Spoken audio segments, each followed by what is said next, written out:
2016 год стал очень богатым на спортивные события. Он нам запомнился Олимпиадой, чемпионатами мира, играми «Дети Азии» и еще рядом соревнований различного уровня. Чтобы попасть на этот бал чемпионов, якутским спортсменам пришлось изрядно попотеть. Мы провели 650 физкультурно-оздоровительных спортивных мероприятий. В том числе и крупные спортивные мероприятия международного всероссийского уровня. Итоги уходящего спортивного года подводят в 6 номинациях. Всем лауреатам вручают статуэтки в виде факелоносцев.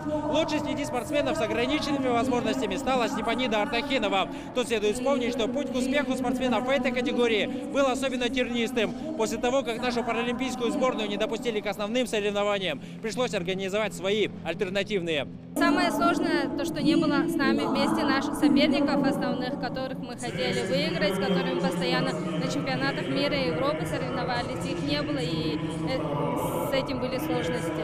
Конечно, была расстроена, все это прошло уже, и сейчас я настраиваюсь на новые победы.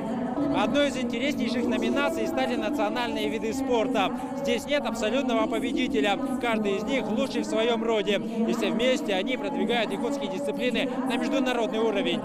Ежегодно проводится СХЛНХ, и в нем каждый год проводятся соревнования именно среди тяжеловесов, как будем сказать, именно по силовым видам спорта.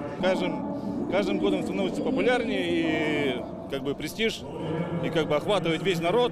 И вот он, долгожданный момент. Сейчас мы узнаем имя лучшего спортсмена Якутии 2016 года. Им становится Виктор Лебедев. Василий Егоров вторым стал, Виктор Лебедев стал первым, потому что там разница была, по сути, они оба чемпионы России, но в 2016 году Виктор стал бронзовым призером Ергинского турнира. Впрочем, долго почивать на лаврах чемпионы не собираются. Уже завтра они отправятся на тренировки и будут готовиться к новым спортивным вершинам. Впереди очередной олимпийский цикл.